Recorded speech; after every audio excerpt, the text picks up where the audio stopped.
I may not have been born just to chase happiness. For a long time, I questioned the weight of responsibility to my family, to my country, to everyone who called on me. Today, I have peacefully accepted that my life is unlike any other. Sa unang mga buwan ng aming mga termino, nakita ko na ang kawalan ng katapatan ni Bongbong Marcos Jr. sa mga pangakong binitawan noong kampanya, pati na sa kanyang sinumpaang tungkulin para sa bayan. Dahil hindi ko kinaya na maging bahagi ng 2025 national budget na tagtad ng katiwalian, pinili kong umalis sa kabinete kahit alam ko na mula pa noong 2023 na ang magiging kapalit ay ang aking impeachment. Mga kababayan, humihingi ako ng paumanhin. Patawad kung tinulungan ko mahalal si BBM bilang Pangulo ng ating bansa.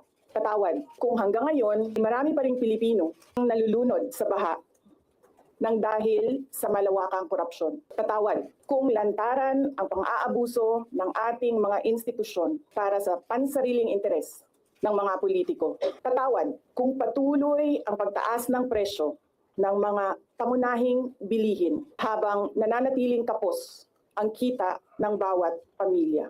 Patawad kung wala man lang tayong tunay na seguridad sa pagkain. Patawad kung may nagkakasakit at binabawian bigla ng buhay dahil sa kakulangan ng maayos at epektibong healthcare system. Hindi ako kailanman natakot sa pagsira nila sa pangalan ko. Ngunit may takot ako para sa ating mga anak.